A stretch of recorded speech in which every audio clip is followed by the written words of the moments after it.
Hi guys, welcome to the Wrestling Retrospective, and in today's video I'm doing my review of WWE X AAA Worlds Collide 2, or September, or however you want to phrase it.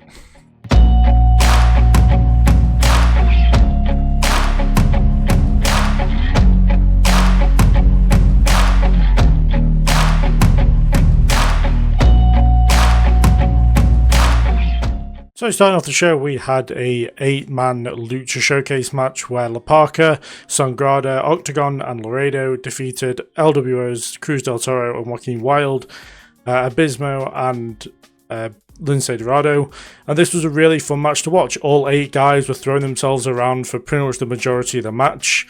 The crowd was absolutely buzzing for this one. They were a major part of this one, and yeah, for this one in the main event they were absolutely crazy for, and it really helped this match along. The mini Sangrada, who was formerly El Torito in WWE with Los Matadores, if you remember those back in like the early 2010s, about 2012, 2014-ish.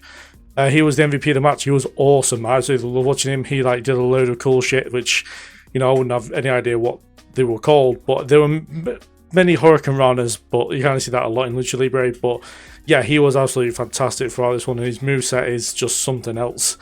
But yeah, absolutely fantastic way to start the show. I would like to see a little bit more of La Parca. He didn't do a great deal within this match. LWO had a really good showing as well. Cruz del Toro especially had a good showing, landing on his feet from a Frankenstein. It was really cool, and then he did a really cool coast to coast as well. But yeah, really good match to start, a very fun match to start, and yeah, no complaints from me here.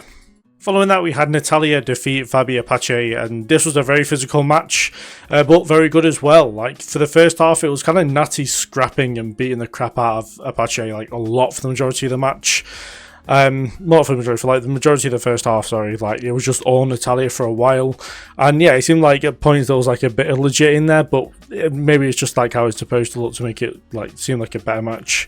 The second half was more evened out, especially with submissions, both of them going for a plethora of submissions, and even Apache going for a sharpshooter that she couldn't then connect with. But yeah, a roll-up finish wasn't great. It probably wouldn't have been the way I'd have done it. I understand that maybe AAA didn't want Apache to tap out, but they could have had a way for Natalya to do something to get to a pinning place. But yeah, I feel like a roll-up for 2 matches in a row isn't the best way to go. But it seems like it isn't over between these two. They kind of butted heads at the end of the match after it had finished. But yeah, this was really good bell to bell. I'm liking this version of Natalya. The whole Natty thing, I think, works really well for her. Again, something I would like to see transition into the main roster, because I feel like it's just a lot better than just the regular Natalya that we've seen over the past, over a decade at this point. But do I think she will win the Reina de Reinas Championship from, at some point, I assume it'll be a AAA show or the next Worlds Collide? Honestly, I feel like she might do, to be fair. I thought that maybe the New Day were going to get the win over the Tag Team Champions, but obviously with Woods getting that injury, I assume that's not going to be the case anymore. So yeah, giving Natalya the Reina de Reinas Championship, I feel like would add to her collection of accolades, and yeah, I feel like that would be a good decision. But overall, this match was really, really good, better than I expected it to be, and yeah, really enjoying this Natty character rather than Natalya. Following that, we had the World Tag Team Championship match, or the AAA Tag Team, I don't know whether they call them World or not, but I assume they do. But we had Psycho Clown and Pagano defeat Kofi Kingston and Grayson Waller. Pretty much, Xavier Woods couldn't compete because he had just had surgery on his head, and he couldn't compete because of that. Apparently, he was lucky that he was even there because, about flying and stuff like that after surgery, but he was there anyway, and he played a really pivotal part of this match because he was very entertaining at ringside. But this was a decent match. It was a solid tag team match. Not bad, but not great either. It was kind of just average, especially for Kofi Kingston, who was a tag team specialist.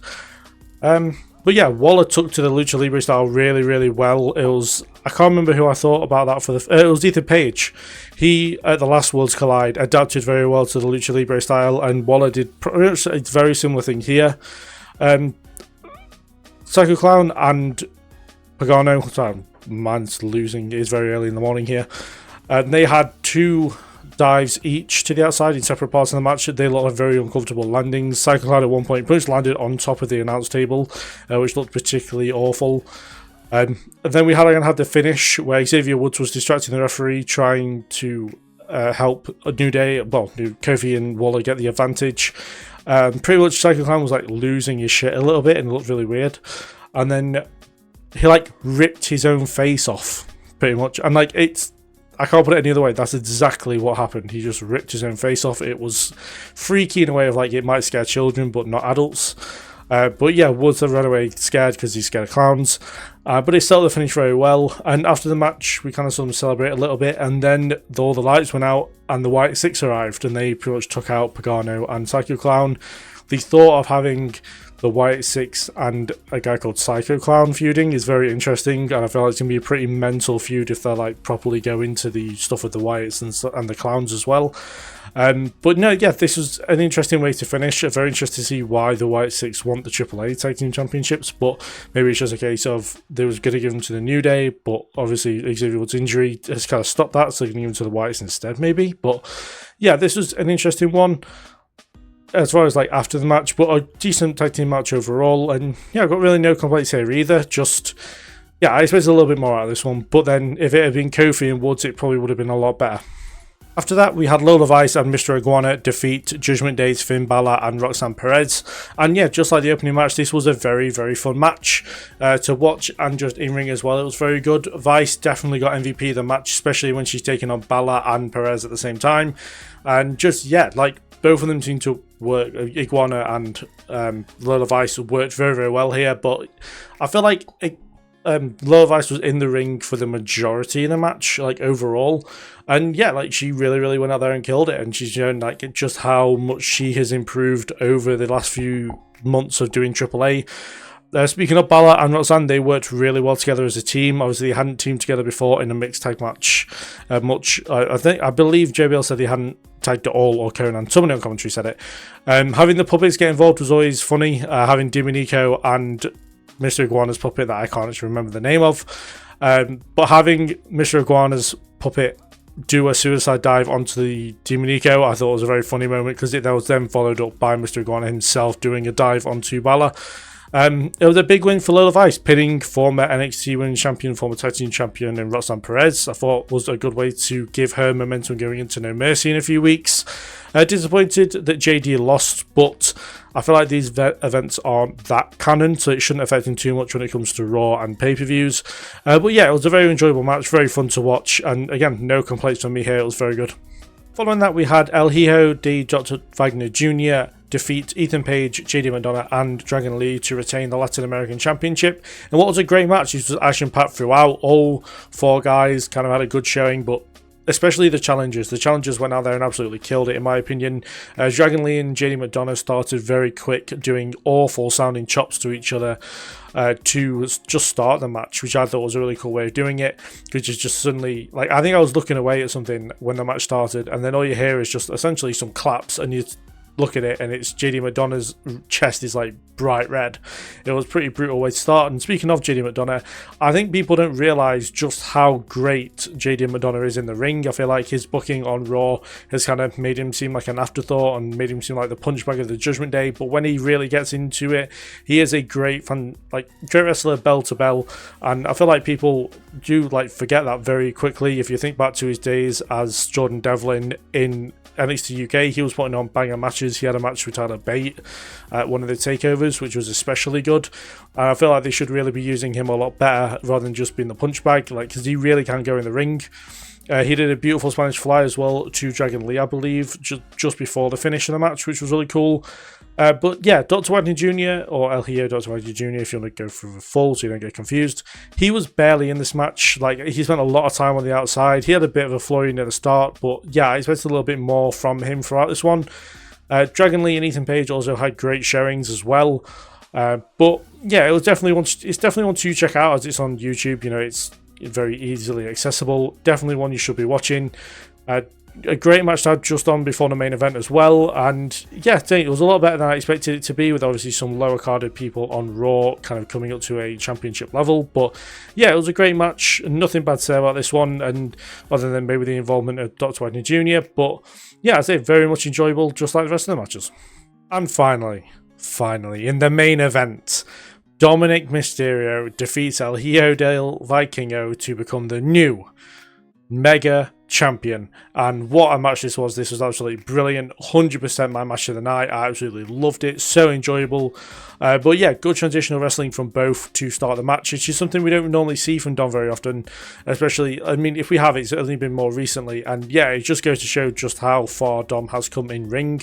Vikingo is a fantastic wrestler. Everything he does is so seamless. There's like kind of a lovely bit of fluidity to the way he wrestles, and yeah, it makes his matches so enjoyable to watch. Dom, like for the most part, like throughout the match, was countering Vikingo very, very well. Like everything that Vikingo was going for, Dom had a counter or a reversal for about 75 to 80% of it. He really did have Vikingo outclassed, in my opinion. Also, the first half of the match was kind of wrestled in Dom's style rather than Vikingo's, and then it kind of went to a more spread out and more evenly focused kind of second half into the finish. But speaking of the finish, that was absolutely fantastic. I love a finish with not a load of interference, but just enough to make it so it's like you have the moment where you think the person of which people are interfering for are going to get the win straight away, and then they don't, and then it ends up going back to them again. El Grande Americano is probably the most valuable asset that Dom had, and him bringing him on side to help him here was a great tactical move. I know that Finn Balor's probably going to have some issues with it, coming probably on Raw, but yeah, this was absolutely brilliantly done. Having El Grande on side helped Dom pretty much win the championship when some interesting interference happened. So we saw JD and Balor get involved like they would do as part of the Judgment Day, absolutely no issues. Dragon Lee came out and they kind of got on top of him pretty quickly, and then Rey Mysterio comes out to help Dragon Lee and to help Vikingo, which is disgraceful. Right, his own son is about to win a world championship, or we thought he was trying to at the time, and Mysterio's helping his opponent.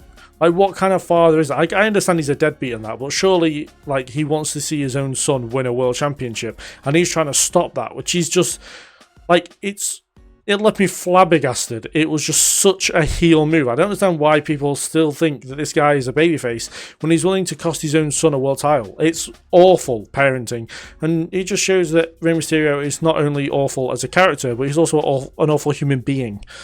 But yeah, overall, this was a fantastic match in-ring wise and into the shenanigans. Everything about it was perfect. There's absolutely no complaints from me. Everything worked so well here. And then after the match, they kind of had a celebration within by himself. And then Rey Mysterio, before the match, said that he would put the title round Dom's waist if he won. So Rey Mysterio comes in, he's got the mega title in his hand. He was going to hand it to Dom. Dom tells him, no, put it around my waist. And he gets properly in his face. He's swearing at him. He's doing all this stuff. He's like trying to get a load of heat, essentially. But he's right, though. Rey Mysterio should be putting it around his waist. He was like properly butting heads with him and swearing stuff. It was pretty awesome, I'm not going to lie. And yeah, we saw the celebration afterwards within Judgment Day, where you kind of saw the dissension again between Balor and Dom, where Balor put his arms out to give him a hug. Dom went straight past him and gave a hug to El Grande Americano instead, which, to be fair, El Grande Americano did play a massive part in him winning the title, unlike Finn Balor, but you know, it kind of adds to that story of Dom and Finn, which I assume will at some point lead to Dom losing the Intercontinental Championship. But yeah, no, this was an absolutely fantastic main event. Absolutely loved it. 100% match of the night. Definitely go check it out, especially if you're a big Dom Mysterio fan and just a fan of Lucha in general. It was very, very good. And yeah, just a fantastic moment to finish the show. So those are my thoughts and opinions on the second Worlds Collide of the year. So we had one in July or June and one in September, and yeah, this was a great show. I don't think it was quite as good as the first one, though it had one of the biggest moments arguably of the year with Dominic Mysterio becoming a world champion. But yeah, I kind of wanted Penta to do a little bit more. I thought he might have an impromptu match with somebody, which unfortunately he didn't. He just cut a promo, and I have no idea what he said. I believe Conan and Corey Graves translated it as he wants to go for the AAA Mega Championship at some point, which is obviously a match between him and Dom. They've had good matches before. I'm sure they'll have a good match again over the AAA Mega Championship. And yeah, just a very enjoyable show overall. The Levi's got a big win. We saw a lot of interference. We saw the White show up, which was very surprising. But tell me in the comments below what you thought of the show. What did you enjoy? What did you not enjoy? Tell me why. Let's have a good discussion about it in the comments below. And yeah, do subscribe. There's a lot of coverage coming up over the next few weeks of wrestling. Obviously, we've got WrestlePalooza and All Out coming up this week, or this coming week, sorry. And the week after that, we have No Mercy and Victory Road. So lots of coverage coming, as well as a top 50 list where I'm going to be listing off my top 50 pay-per-views of all time. I got there eventually. So yeah, do stick around for those as well as lots of other wrestling content, as I try to upload every day to every other day. But yeah, like the video if you enjoyed it. Do comment below what your thoughts of the show was. Thank you very much for watching. I'll see you guys in the next one.